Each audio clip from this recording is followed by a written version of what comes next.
ಈಗ ಆಫೀಸರ್ಸ್ ಅಲ್ಲ ಇದೆಲ್ಲ ಅಂತ ಕಟ್ತಿರೋದು ಯಾರು ಟ್ಯಾಕ್ಸು? ನಾವುಗಳು. ಯಾರು ಏನು ಮಾಡಲ್ಲ ನಮ್ಗೆ. ನೀವು ಆ ಬಿಲ್ಡಿಂಗ್ ಕಟ್ಟಿರೋದು ಯಾರ ದುಡ್ಡಲ್ಲಿ? ನಮ್ಮಗಳ ದುಡ್ಡದಲ್ಲಿ.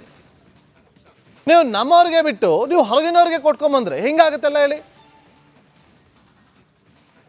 ಇವತ್ತಲ್ಲಿ ದಾವಣಗೆರೆ, ಬೆಳಗಾವಿ ಎಲ್ಲ ಕಡೆ ಹೋಗಿ ನಿರಾಶ್ರಿತರು ಎಷ್ಟು ಜನ ಇದ್ದಾರೆ ಗೊತ್ತಾ? ಗಂಜಿ ಕೇಂದ್ರ ಇದ್ದಾರೆ. ನಿಮಗೆ ಆ ಗಂಜಿ ಕೇಂದ್ರದಲ್ಲಿದ್ದವರು ಗಲಾಟೆ ಮಾಡಿದ್ರು ಅಂತೇಳಿ ಆ ಗಂಜಿ ಕೇಂದ್ರದಿಂದ ಹೊರಗಡೆ ಆಗ್ತಿರಲ್ಲ. ನಾಚಿಕೆ ಆಗಬೇಕು ನಿಮಗೆ, ಅಧಿಕಾರಿಗಳಿಗೆ. ಆ ID ಕಾರ್ಡು, ಪಾನ್ ಕಾರ್ಡ್ ಎಲ್ಲ ಮಾಡಿಕೊಡ್ತಿರಲ್ಲ. ನಾಳೆ ಪಾಕಿಸ್ತಾನದನ್ನು ಬಂದು ಮಾಡಿಕೊಡ್ತಾನೆ. ಮಾಡಿಕೊಂಡು ನಾನು ಇಲ್ಲೇ ಹುಟ್ಟಿದ್ದು ಇಲ್ಲೇ ಬೆಳೆದು ಅಂತೇಳಿ ಏನೋ ರಾಮೋ ಹನುಮಾನೋ ಏನೋ ಒಂದು ಹೆಸರು ಇಟ್ಕೊಳ್ತಾನೆ. ಮಾಡಿಕೊಟ್ಬಿಡಿ ನೀವು. ಅವ್ನು ತೊಗೊಂಡೋಗಿ ಎಲ್ಲೋ ಒಂದು ಕಡೆ ಬಾಂಬ್ ಇಡ್ತಾನೆ. ಅವಾಗ ಬಡ್ಕೊಳ್ಳೋದು, ನೋಡು ಅವನು ರಾಮ ಅನ್ನೋನು ಬಾಂಬ್ ಇಟ್ಟಿದ್ದು, ಹನುಮಾನವನು ಬಾಂಬ್ ಇಟ್ಟಿದ್ದು ಅಂತೇಳಿ ಬಾಬಾ ಬಡ್ಕೋತೀರ.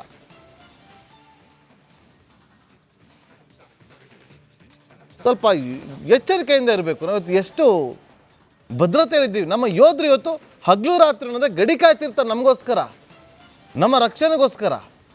ಅಂಥದ್ರಲ್ಲಿ ನೀವು ಒಳಗಡೆ ಕರ್ಕೊಂಬಂದು ಅವ್ರಿಗೆ ID ಕಾರ್ಡ್ಗಳು ಕೊಟ್ಟು ಈಗ ಫ್ಲ್ಯಾಟ್ನು ಬೇರೆ ಕೊಡ್ತಾ ಇದ್ದಾರೆ. ಮತ್ತಷ್ಟು ಮಾಹಿತಿಯನ್ನು ಕೊಡೋದಕ್ಕೆ ನಮ್ಮ ಪ್ರತಿನಿಧಿ ಸತಾರ್ ನೇರ ಸಂಪರ್ಕದಲ್ಲಿ ಜಾಯ್ನ್ ಆಗಿದ್ದಾರೆ. ಸತಾರ್, ಒಂದೊಂದೇ ಕರಾಳ ಸತ್ಯಗಳಿಗೆ ಹೊರಗಡೆ ಬರ್ತಾ ಇರೋದು, ಒಂದೊಂದೇ ಕರಾಳ ಸತ್ಯಗಳು. ಅವರು 25-30 ವರ್ಷದಿಂದ ಇಲ್ಲೇ ಬದುಕ್ತಾ ಇದ್ದೀವಿ ಅಂತಾರೆ. ಆದರೆ ID ಕಾರ್ಡ್ಗಳು ನೋಡಿದ್ರೆ ಲಾಸ್ಟ್ ಇಯರ್ 2023-24ರಲ್ಲಿ ಮಾಡಿಕೊಟ್ಟಿರೋದೆಲ್ಲ. ಈಗ ಯಾರು ಮಾಡಿಕೊಡ್ತಾರೆ ಸತಾರ್ ಇವೆಲ್ಲ ಇವ್ರಿಗೆ ID ಕಾರ್ಡ್ಗಳನ್ನ? ಏನು ಉದ್ದೇಶ ಅಲ್ವ? ವೋಟ್ ಬ್ಯಾಂಕ್ಗೋಸ್ಕರ ಏನು ಬೇಕಾದರೂ ಮಾಡೋಕ್ಕೆ ಸಿದ್ಧ ಇರ್ತಾರೆ ರಾಜಕಾರಣಿಗಳು. ಸತಾರ್,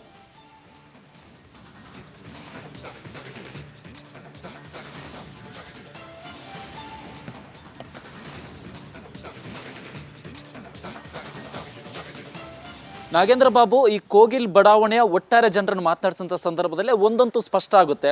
ಅವರು ಯಾವುದೇ ಪ್ರಶ್ನೆ ಕೇಳಿದ್ರು ಕೂಡ ಅವರಲ್ಲಿ ಒಂದು ಸಿದ್ಧವಾಗಿರುವಂತಹ ಉತ್ತರ ಸಿಗುತ್ತೆ. ಬಹುತೇಕರು ನಾವು ಆಂಧ್ರದಿಂದ ಬಂದವರಂತಾರೆ, ಬಟ್ ಅವರಿಗೆ ಆಂಧ್ರ ತೆಲಂಗಾಣದಿಂದ ಬಂದವರಂತಾರೆ. ಅವ್ರಿಗೆ ಯಾವುದೇ ರೀತಿ ತೆಲುಗು ಭಾಷೆ ಬರಲ್ಲ, ಅವ್ರು ಉರ್ದು ಮಾತಾಡ್ತಾರೆ. ಇದು ಒಂದು ಕಡೆ. ಆದರೆ ಜೊತೆಗೆ ಯಾರನ್ನೇ ಮಾತಾಡಿಸಿ ನಾವು 20 ವರ್ಷ ಇದ್ದಾರೆ, 30 ವರ್ಷದಿಂದ ವಾಸವಿದ್ದೀವಿ ಅಂತಾರೆ. ನಾವು ಸ್ಯಾಟಲೈಟ್ ಇಮೇಜ್ ಅನ್ನು ಕೂಡ ತೋರಿಸಿದ್ರು ಕೂಡ ಇಲ್ಲಿ ಇದು ಫೇಕ್ ಅಂತ, ನಾವು ಹೇಳಿದ್ದು ಸತ್ಯ ಅನ್ನೋ ರೀತಿಯಲ್ಲಿ ಬಿಂಬಿಸಕ್ಕೆ ಮುಂದಾಗಿದ್ರು. ಇದೇ ವಿಚಾರನ ಮುಂದಿಟ್ಕೊಂಡು ರಿಪಬ್ಲಿಕ್ ಕನ್ನಡ 2 ಲೇಔಟ್ಗಳಲ್ಲಿ ಕೂಡ ಒಂದು ರಿಯಾಲಿಟಿ ಚೆಕ್ ಮಾಡುತ್ತೆ. ಮೊದಲಿಗೆ ಫಕೀರ್ ಲೇಔಟ್ ಅಲ್ಲಿ ಮಾಡುತ್ತೆ. ತದನಂತರದಲ್ಲಿ ಇತ್ತೀಚೆಗೆ ಮರುನಾಮಕರಣಗೊಂಡಿರುವಂತಹ ವಾಶಿಂ ಲೇಔಟ್ ಏನಿದೆ, ಅಂದ್ರೆ ಜೈಭೀಮ್ ನಗರ ಮರುನಾಮಕರಣ ಆಗಿ ವಾಶಿಂ ಲೇಔಟ್ ಅಂತ ಬದಲಾಗಿರುವಂತಹ 2 ಲೇಔಟ್ ನಲ್ಲಿ ಕೂಡ ರಿಯಾಲಿಟಿ ಚೆಕ್ ಮಾಡಿದಂತಹ ಸಂದರ್ಭದಲ್ಲಿ ಪ್ರತಿಯೊಬ್ಬರ ಡಾಕ್ಯುಮೆಂಟ್ ಕಲೆ ಹಾಕುವಂತ ಒಂದು ಕೆಲಸ ಮಾಡುತ್ತೆ. ನಮಗೆ ಈಗಾಗಲೇ ಆಧಾರ್ ಕಾರ್ಡ್ ಇದೆ, ನಾವು 5 ವರ್ಷಗಳಿಂದ ಅಂದ್ರೆ 5 ಬಾರಿ ವೋಟ್ ಹಾಕಿದ್ದೇವೆ ಅಂತ ಕೆಲವೊಂದಿಷ್ಟು ಜನ ಅಂತಾರೆ. ಬಟ್ ವಾಸ್ತವ ಚಿತ್ರಣ ಏನಿದೆ, ಅವ್ರಿಗೆ ಇತ್ತೀಚೆಗೆ 2023-2024 ಚುನಾವಣೆಯ ಸಂದರ್ಭದಲ್ಲಿ ಬಹುತೇಕರಿಗೆ ವೋಟರ್ ID ಆಗಿರೋದು ರಿಪಬ್ಲಿಕ್ ಕನ್ನಡ ನಡೆಸಿದಂತ ರಿಯಲ್ ಚೆಕ್ ನಲ್ಲಿ ಬಯಲಾಗಿರುವಂತದ್ದು. ಹಾಗಾದ್ರೆ ಇವರಿಗೆ ಯಾರು ಮಾಡಿಕೊಟ್ರು ಅನ್ನೋದಕ್ಕೆ ಸಂಬಂಧಪಟ್ಟ ಹಾಗೆ ರಿಪಬ್ಲಿಕ್ ಕನ್ನಡ ಈ ಹಿಂದೆ ಅಂದ್ರೆ ಕೆಲ ದಿನದ ಹಿಂದೆ ಮತ್ತೊಂದು ಸ್ಟಿಂಗ್ ಆಪರೇಷನ್ ಮಾಡಿದಂತ ಸಂದರ್ಭದಲ್ಲಿ ಒಂದಿಷ್ಟು ಜನರ ಹೆಸರನ್ನು ಕೂಡ ಮೆನ್ಷನ್ ಮಾಡಿದ್ರು. ಕೆಲವೊಂದು ಪಕ್ಷದ ಜೊತೆ ಗುರುತಿಸಿಕೊಂಡವರ ಹೆಸರನ್ನು ಮೆನ್ಷನ್ ಮಾಡಿದ್ರು. ಕೆಲವೊಂದು ನಾಯಕರ ಜೊತೆ, ಕೆಲವೊಂದು ಸಚಿವರ ಜೊತೆ ಗುರುತಿಸಿಕೊಂಡವರ ಹೆಸರನ್ನು ಖುದ್ದು ಅಲ್ಲಿರುವಂತಹ ಜನರೇ ಮೆನ್ಷನ್ ಮಾಡಿದ್ರು. ಹಾಗಾದ್ರೆ ಅವರ ಇಂಟೆನ್ಷನ್ ಏನಿತ್ತು ಅನ್ನೋದೇ ಇಲ್ಲಿ ಮೂಡ್ತಿರುವಂತಹ ಪ್ರಶ್ನೆ.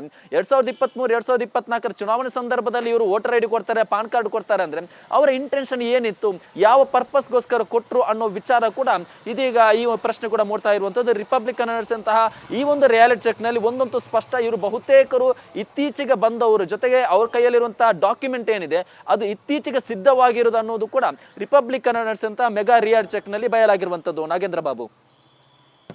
ಓಕೆ, ಥ್ಯಾಂಕ್ ಯು ಸತಾರ್ ನಿಮ್ಮೆಲ್ಲ ಮಾಹಿತಿಗಾಗಿ. ಈಗ ಆಫೀಸರ್ಸ್ ಅಲ್ಲ ಇದೆಲ್ಲ ಅಂತ ಕಟ್ತಿರೋದು ಯಾರು ಟ್ಯಾಕ್ಸು? ನಾವುಗಳು. ಯಾರು ಏನು ಮಾಡಲ್ಲ ನಮ್ಗೆ. ನೀವು ಆ ಬಿಲ್ಡಿಂಗ್ ಕಟ್ಟಿರೋದು ಯಾರ ದುಡ್ಡಲ್ಲಿ? ನಮ್ಮಗಳ ದುಡ್ಡದಲ್ಲಿ. ನೀವು ನಮ್ಮವ್ರಿಗೆ ಬಿಟ್ಟು ನೀವು ಹೊರಗಿನವ್ರಿಗೆ ಕೊಟ್ಕೊಂಬಂದ್ರೆ ಹಿಂಗಾಗತ್ತೆಲ್ಲ ಹೇಳಿ. ಇವತ್ತಲ್ಲಿ ದಾವಣಗೆರೆ, ಬೆಳಗಾವಿ ಎಲ್ಲ ಕಡೆ ಹೋಗಿ ನಿರಾಶ್ರಿತರು ಎಷ್ಟು ಜನ ಇದ್ದಾರೆ ಗೊತ್ತಾ? ಗಂಜಿ ಕೇಂದ್ರ ಇದ್ದಾರೆ. ನಿಮಗೆ ಆ ಗಂಜಿ ಕೇಂದ್ರದಲ್ಲಿದ್ದವರು ಗಲಾಟೆ ಮಾಡಿದ್ರು ಅಂತೇಳಿ ಆ ಗಂಜಿ ಕೇಂದ್ರದಿಂದ ಹೊರಗಡೆ ಆಗ್ತಿರಲ್ಲ. ನಾಚಿಕೆ ಆಗಬೇಕು ನಿಮಗೆ, ಅಧಿಕಾರಿಗಳಿಗೆ. ಆ ID ಕಾರ್ಡು, ಪಾನ್ ಕಾರ್ಡ್ ಎಲ್ಲ ಮಾಡಿಕೊಡ್ತಿರಲ್ಲ. ನಾಳೆ ಪಾಕಿಸ್ತಾನದನ್ನು ಬಂದು ಮಾಡಿಕೊಡ್ತಾನೆ. ಮಾಡಿಕೊಂಡು ನಾನು ಇಲ್ಲೇ ಹುಟ್ಟಿದ್ದು ಇಲ್ಲೇ ಬೆಳೆದು ಅಂತೇಳಿ ಏನೋ ರಾಮೋ ಹನುಮಾನೋ ಏನೋ ಒಂದು ಹೆಸರು ಇಟ್ಕೊಳ್ತಾನೆ. ಮಾಡಿಕೊಟ್ಬಿಡಿ ನೀವು. ಅವ್ನು ತೊಗೊಂಡೋಗಿ ಎಲ್ಲೋ ಒಂದು ಕಡೆ ಬಾಂಬ್ ಇಡ್ತಾನೆ. ಅವಾಗ ಬಡ್ಕೊಳ್ಳೋದು, ನೋಡು ಅವನು ರಾಮ ಅನ್ನೋನು ಬಾಂಬ್ ಇಟ್ಟಿದ್ದು, ಹನುಮಾನವನು ಬಾಂಬ್ ಇಟ್ಟಿದ್ದು ಅಂತೇಳಿ ಬಾಬಾ ಬಡ್ಕೋತೀರ.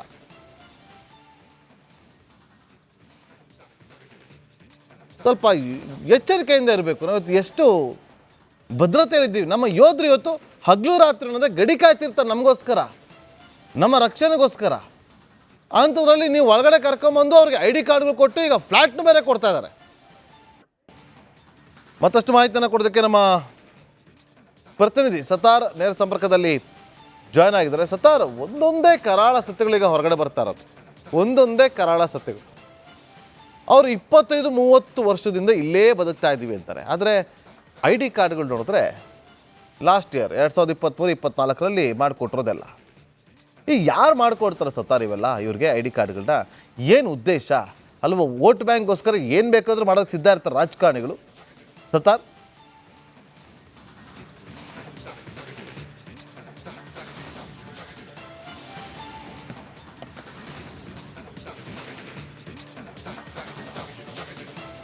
ನಾಗೇಂದ್ರ ಬಾಬು, ಈ ಕೋಗಿಲ್ ಬಡಾವಣೆಯ ಒಟ್ಟಾರೆ ಜನರನ್ನು ಮಾತನಾಡಿಸಿದಂಥ ಸಂದರ್ಭದಲ್ಲಿ ಒಂದಂತೂ ಸ್ಪಷ್ಟ ಆಗುತ್ತೆ, ಅವರು ಯಾವುದೇ ಪ್ರಶ್ನೆ ಕೇಳಿದ್ರು ಕೂಡ ಅವರಲ್ಲಿ ಒಂದು ಸಿದ್ಧವಾಗಿರುವಂತಹ ಉತ್ತರ ಸಿಗುತ್ತೆ. ಬಹುತೇಕರು ನಾವು ಆಂಧ್ರದಿಂದ ಬಂದವರು ಅಂತಾರೆ, ಬಟ್ ಅವರಿಗೆ ಆಂಧ್ರ ತೆಲಂಗಾಣದಿಂದ ಬಂದವರು ಅಂತಾರೆ, ಅವ್ರಿಗೆ ಯಾವುದೇ ರೀತಿ ತೆಲುಗು ಭಾಷೆ ಬರಲ್ಲ, ಅವ್ರು ಉರ್ದು ಮಾತಾಡ್ತಾರೆ. ಇದು ಒಂದು ಕಡೆ. ಆದರೆ ಜೊತೆಗೆ ಯಾರನ್ನೇ ಮಾತಾಡಿಸಿ ನಾವು 20 ವರ್ಷ ಇದ್ದಾರೆ, 30 ವರ್ಷದಿಂದ ವಾಸವಿದ್ದೀವಿ ಅಂತಾರೆ. ನಾವು ಸ್ಯಾಟಲೈಟ್ ಇಮೇಜ್ ಅನ್ನು ಕೂಡ ತೋರಿಸಿದ್ರು ಕೂಡ ಇಲ್ಲಿ ಇದು ಫೇಕ್ ಅಂತ, ನಾವು ಹೇಳಿದ್ದು ಸತ್ಯ ಅನ್ನೋ ರೀತಿಯಲ್ಲಿ ಬಿಂಬಿಸಕ್ಕೆ ಮುಂದಾಗಿದ್ರು. ಇದೇ ವಿಚಾರನ ಮುಂದಿಟ್ಕೊಂಡು ರಿಪಬ್ಲಿಕ್ ಕನ್ನಡ 2 ಲೇಔಟ್ಗಳಲ್ಲಿ ಕೂಡ ಒಂದು ರಿಯಾಲಿಟಿ ಚೆಕ್ ಮಾಡುತ್ತೆ. ಮೊದಲಿಗೆ ಫಕೀರ್ ಲೇಔಟ್ ಅಲ್ಲಿ ಮಾಡುತ್ತೆ, ತದನಂತರದಲ್ಲಿ ಇತ್ತೀಚೆಗೆ ಮರುನಾಮಕರಣಗೊಂಡಿರುವಂತಹ ವಾಶಿಂ ಲೇಔಟ್ ಏನಿದೆ, ಅಂದ್ರೆ ಜೈಭೀಮ್ ನಗರ ಮರುನಾಮಕರಣ ಆಗಿ ವಾಶಿಂ ಲೇಔಟ್ ಅಂತ ಬದಲಾಗಿರುವಂತಹ 2 ಲೇಔಟ್ ನಲ್ಲಿ ಕೂಡ ರಿಯಾಲಿಟಿ ಚೆಕ್ ಮಾಡಿದಂತಹ ಸಂದರ್ಭದಲ್ಲಿ ಪ್ರತಿಯೊಬ್ಬರ ಡಾಕ್ಯುಮೆಂಟ್ ಕಲೆ ಹಾಕುವಂತ ಒಂದು ಕೆಲಸ ಮಾಡುತ್ತೆ. ನಮಗೆ ಈಗಾಗಲೇ ಆಧಾರ್ ಕಾರ್ಡ್ ಇದೆ, ನಾವು 5 ವರ್ಷಗಳಿಂದ ಅಂದ್ರೆ 5 ಬಾರಿ ವೋಟ್ ಹಾಕಿದ್ದೇವೆ ಅಂತ ಕೆಲವೊಂದಿಷ್ಟು ಜನ ಅಂತಾರೆ. ಬಟ್ ವಾಸ್ತವ ಚಿತ್ರಣ ಏನಿದೆ, ಅವ್ರಿಗೆ ಇತ್ತೀಚೆಗೆ 2023-2024 ಚುನಾವಣೆಯ ಸಂದರ್ಭದಲ್ಲಿ ಬಹುತೇಕರಿಗೆ ವೋಟರ್ ಐಡಿ ಆಗಿರೋದು ರಿಪಬ್ಲಿಕ್ ಕನ್ನಡ ನಡೆಸಿದಂತ ರಿಯಲ್ ಚೆಕ್ ನಲ್ಲಿ ಬಯಲಾಗಿರುವಂತದ್ದು. ಹಾಗಾದ್ರೆ ಇವರಿಗೆ ಯಾರು ಮಾಡಿಕೊಟ್ರು ಅನ್ನೋದಕ್ಕೆ ಸಂಬಂಧಪಟ್ಟ ಹಾಗೆ ರಿಪಬ್ಲಿಕ್ ಕನ್ನಡ ಈ ಹಿಂದೆ ಅಂದ್ರೆ ಕೆಲ ದಿನದ ಹಿಂದೆ ಮತ್ತೊಂದು ಸ್ಟಿಂಗ್ ಆಪರೇಷನ್ ಮಾಡಿದಂತ ಸಂದರ್ಭದಲ್ಲಿ ಒಂದಿಷ್ಟು ಜನರ ಹೆಸರನ್ನು ಕೂಡ ಮೆನ್ಷನ್ ಮಾಡಿದ್ರು. ಕೆಲವೊಂದು ಪಕ್ಷದ ಜೊತೆ ಗುರುತಿಸಿಕೊಂಡವರ ಹೆಸರನ್ನು ಮೆನ್ಷನ್ ಮಾಡಿದ್ರು, ಕೆಲವೊಂದು ನಾಯಕರ ಜೊತೆ, ಕೆಲವೊಂದು ಸಚಿವರ ಜೊತೆ ಗುರುತಿಸಿಕೊಂಡವರ ಹೆಸರನ್ನು ಖುದ್ದು ಅಲ್ಲಿರುವಂತಹ ಜನರೇ ಮೆನ್ಷನ್ ಮಾಡಿದ್ರು. ಹಾಗಾದ್ರೆ ಅವರ ಇಂಟೆನ್ಷನ್ ಏನಿತ್ತು ಅನ್ನೋದೇ ಇಲ್ಲಿ ಮೂಡ್ತಿರುವಂತಹ ಪ್ರಶ್ನೆ. 2023-2024 ಚುನಾವಣೆ ಸಂದರ್ಭದಲ್ಲಿ ಇವರು ವೋಟರ್ ಐಡಿ ಕೊಡ್ತಾರೆ, ಪಾನ್ ಕಾರ್ಡ್ ಕೊಡ್ತಾರೆ ಅಂದ್ರೆ ಅವರ ಇಂಟೆನ್ಷನ್ ಏನಿತ್ತು, ಯಾವ ಪರ್ಪಸ್ಗೋಸ್ಕರ ಕೊಟ್ಟರು ಅನ್ನೋ ವಿಚಾರ ಕೂಡ ಇದೀಗ ಈ ಪ್ರಶ್ನೆ ಕೂಡ ಮೂಡ್ತಾ ಇರುವಂತದ್ದು. ರಿಪಬ್ಲಿಕ್ ನಡೆಸಿದಂತಹ ಈ ಒಂದು ರಿಯಾಲಿಟಿ ಚೆಕ್ ನಲ್ಲಿ ಒಂದಂತೂ ಸ್ಪಷ್ಟ, ಇವರು ಬಹುತೇಕರು ಇತ್ತೀಚೆಗೆ ಬಂದವರು, ಜೊತೆಗೆ ಅವ್ರ ಕೈಯಲ್ಲಿರುವಂತಹ ಡಾಕ್ಯುಮೆಂಟ್ ಏನಿದೆ ಅದು ಇತ್ತೀಚೆಗೆ ಸಿದ್ಧವಾಗಿರೋದು ಅನ್ನೋದು ಕೂಡ ರಿಪಬ್ಲಿಕ್ ನಡೆಸಿದಂತಹ ಮೆಗಾ ರಿಯಾಲಿಟಿ ಚೆಕ್ ನಲ್ಲಿ ಬಯಲಾಗಿರುವಂತದ್ದು. Nagendra Babu. Okay, thank you Sattar ನಿಮ್ಮೆಲ್ಲ ಮಾಹಿತಿಗಾಗಿ. ಬಾಯ್ ಬಡ್ಕೊಂಬಿಟ್ರಿ. ಈಗ ಫ್ಲಾಟ್ಗಳು ಬೇರೆ ಕೊಟ್ಟಿದ್ದೀರಾ, ಫ್ಲಾಟ್ಗಳು ಯಾರು ಏನ್ ಮಾಡಲ್ಲ ನಮ್ಗೆ. ಕೊಡಿ, ನಿಮ್ಮ ಜಾಗದಲ್ಲಿ ನೀವೇ ಕಟ್ಬಿಟ್ಟು ನೀವೇ ಕೊಡಿ. ನಿಮ್ಗೆ ಅಷ್ಟೊಂದು ವೋಟ್ ಬ್ಯಾಂಕ್ ಮೇಲೆ ನಿಮ್ಗೆ ಅಷ್ಟೊಂದು ಇದಿದ್ರೆ ಯಾರು ಏನ್ ಮಾಡಲ್ಲ.